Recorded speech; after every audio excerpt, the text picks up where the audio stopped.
Meenu TV.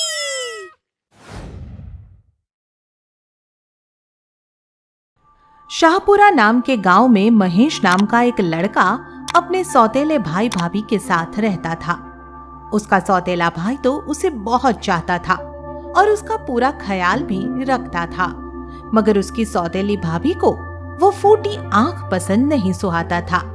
एक दिन, भैया, हमारे गांव का सरपंच कबड्डी की टीम बना रहा है, क्या मैं भी टीम में शामिल हो जाऊं? ये तो बड़ी अच्छी बात है छोटे। मैं तो कहता हूँ कि तू कबड्डी की टीम में जरूर शामिल हो। बात अभी पूरी भी नहीं हुई थी कि तभी अचानक से भाभी बीच में आ टपकी। काम वाम तो कुछ करता नहीं है, मुफ्त में रोटियां तोड़ता है। कबड्डी खेलने की बजाय खेत में जाकर काम क्यों नहीं करता? बच्चा है, इस उम्र में नहीं खेलेगा तो क्या बूढ़ा होकर खेलेगा? खेत संभालने के लिए मैं अकेला ही बहुत हूँ। सौतेले भाई पर भी ऐसे प्यार दिखाते हो जैसे खुद की माँ का चना हो। देख लेना, एक दिन धोखा ही मिलेगा। निर्मला, आगे से महेश को कभी हमारा सौतेला भाई मत कहना। अगर कहा तो बात बर्दाश्त से बाहर हो जाएगी। मोहन के ये कहने पर निर्मला चुप हो जाती है और उस दिन के बाद मन में ठान लेती है कि आप इस सौतेले को चाहे कितना ही सगा बना लीजिए, पर मैं एक दिन इसे घर से निकाल कर ही रहूंगी जी। इस तरह दिन बीतते जाते हैं और फिर मोहन को कुछ दिनों के लिए अपने एक रिश्तेदार के यहाँ जाना पड़ जाता है। मोहन के जाते ही निर्मला महेश पर जुल्म ढाना शुरू कर देती है। भाभी, जब से भैया गए हैं आप सिर्फ अपने लिए ही खाना बनाती है और मैं भूख से तड़पता रहता हूँ। मेरे लिए भी खाना बना दो ना। भिखारी की तरह खाना मांगने से तो अच्छा है कि कहीं जाकर डूब मर। पलकर सांड हो गया है और फिर भी कमा कर नहीं खा सकता। जा, चला जा मेरे घर से और कभी मुझे अपनी शकल मत दिखाना। सौतेली भाभी के इस तरह के कठोर वचन महेश सह नहीं पाता। वह भावुक होकर आत्महत्या करने का निर्णय लेता है और फिर एक जंगल की तरफ आ जाता है। ऐसे जीवन से तो मरना ही भला है। क्यों न मैं इस झरने में कूदकर अपनी जान दे दूं? महेश यह सोच ही रहा था कि तभी उसकी नजर झाड़ियों में फंसे एक खरगोश पर पड़ जाती है और वह, अरे, ये तो बुरी तरह फंस गया है, इसकी मदद तो करनी ही पड़ेगी। यह कहते हुए वह झाड़ियों में फंसे खरगोश की मदद करता है और फिर उसे देखकर इतना खुश होता है कि खुद के मरने की बात तो भूल ही जाता है। इस तरह शाम हो जाती है और उसे जंगली जानवरों की डरावनी आवाजें सुनाई देने लगती है। अब क्या होगा? जंगली जानवर तो मुझे मार ही देंगे। यहाँ तो सिर छिपाने के लिए कोई आश्रय भी दिखाई नहीं देता। यह सोचते सोचते उसकी नजर एक खाली माचिस पर जाकर अटक जाती है। काश ये माचिस मेरे लिए घर बन जाए तो सब समस्याएं अपने आप हल हो जाएं। महेश के ये कहते ही माचिस अचानक से बड़ी होने लगती है और एक आलीशान माचिस घर में बदल जाती है। इसके साथ ही घर के आसपास स्विमिंग पूल और उद्यान भी प्रकट हो जाते हैं। इस तरह महेश को जंगल में रहने के लिए एक सुंदर ठिकाना मिल जाता है और वह इस घर में रहने लगता है।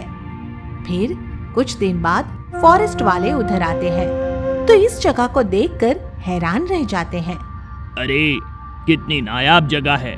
ये तो जंगल की सैर करने वालों के लिए बेहतरीन पर्यटन स्थल बन सकती है।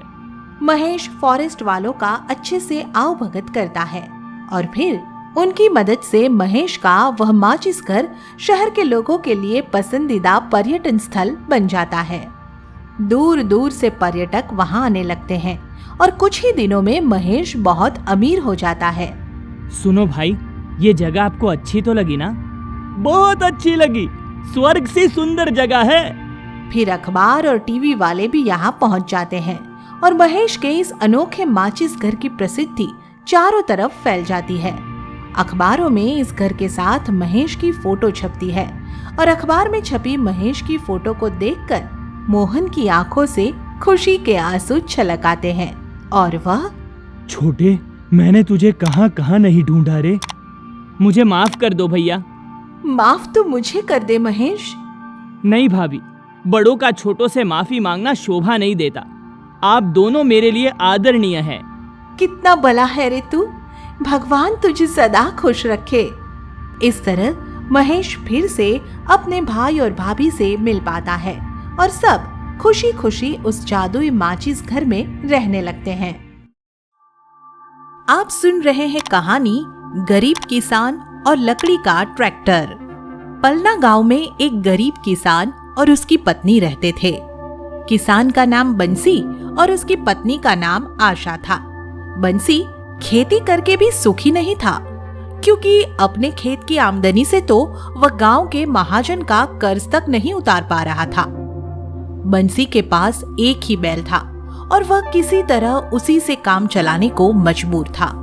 रोते पीटते किसी तरह उसी की मदद से खेतों को तैयार करके उनमें बीज बोना पड़ता था।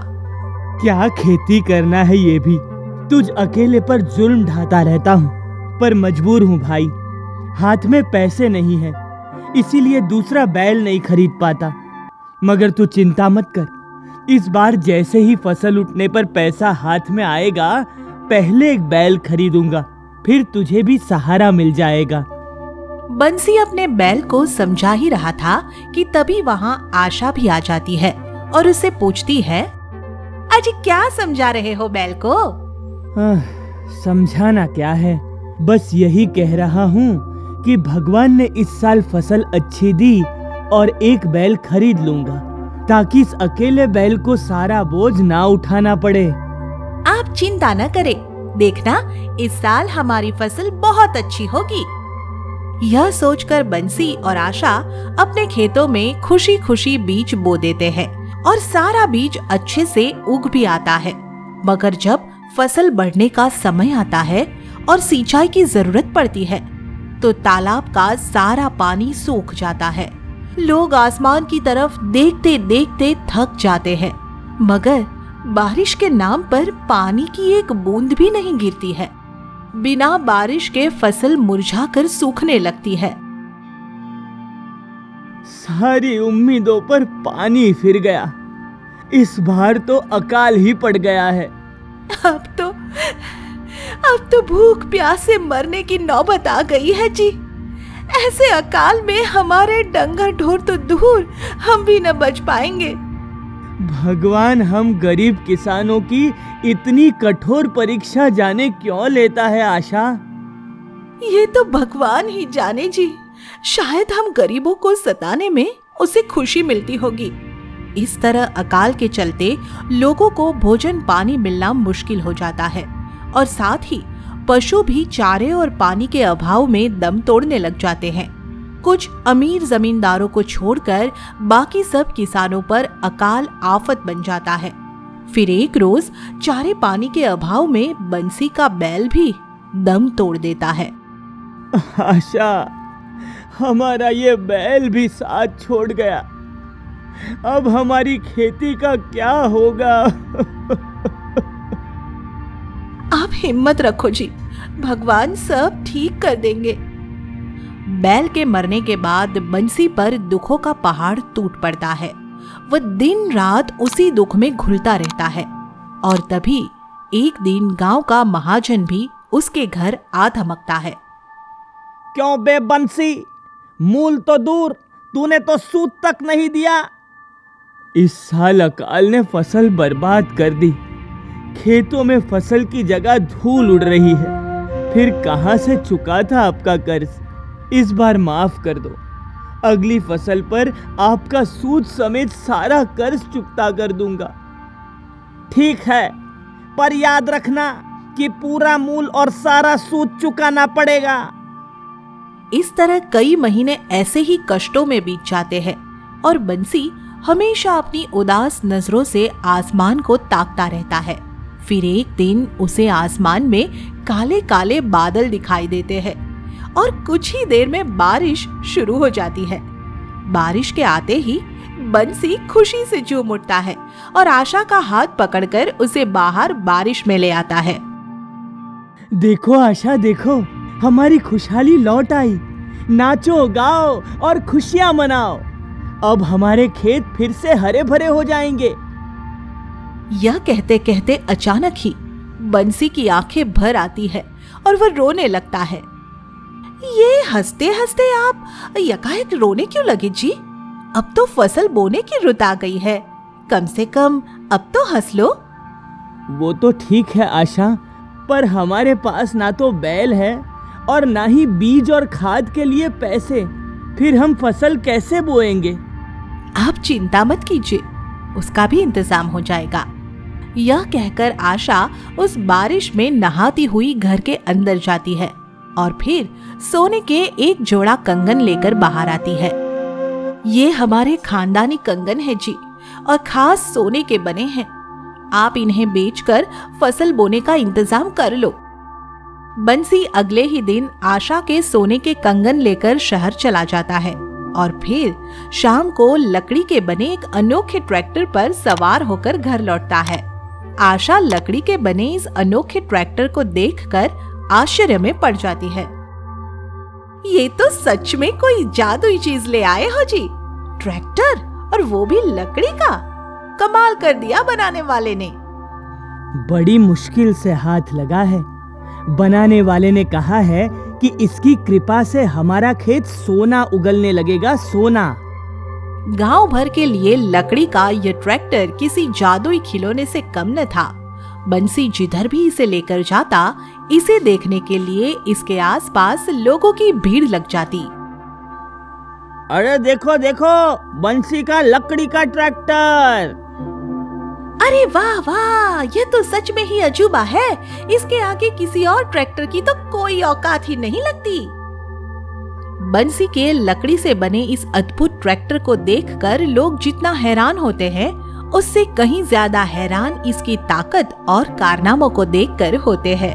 यह बड़ी से बड़ी भारी ट्रॉली को आसानी से खींच लेता है और खेती के सब काम भी आसानी से कर लेता है। सबसे बड़ी बात तो यह कि कार की तरह दौड़ता है और गहरे से गहरे कीचड़ में भी, और ट्रैक्टर की तरफ फंसकर खड़ा नहीं होता है। इसी कारण गांव भर में बंसी का अच्छा खासा रौब बन जाता है। बंसी और आशा इसी ट्रैक्टर की मदद से अपने खेतों में समय पर धान की रोपाई कर देते हैं और देखते ही देखते खेत धान की फसल से लहलहाने लगते हैं। देखा हमारे देसी ट्रैक्टर का कमाल है ना, इस साल लहलहाती हुई शानदार फसल। आप तो आप है जी, आपकी बराबरी तो कोई ही नहीं कर सकता। आपने तो कमाल का जुगाड़ किया जी। फिर उसी साल से सचमुच ही बंसी के खेत सोना उगलने लगते हैं और वह महाजन का सूद समेत सारा कर्ज चुकता कर देता है और साथ ही आशा के लिए सोने के सुंदर कंगन भी बनवा देता है। आशा अपने कंगन वापस पाकर बहुत खुश होती है। आज बंसी अपने गांव का सबसे धनी किसान बन गया है और उसके पास कई ट्रैक्टर है, मगर वह सबसे ज्यादा प्यार अपने उस लकड़ी के ट्रैक्टर से ही करता है।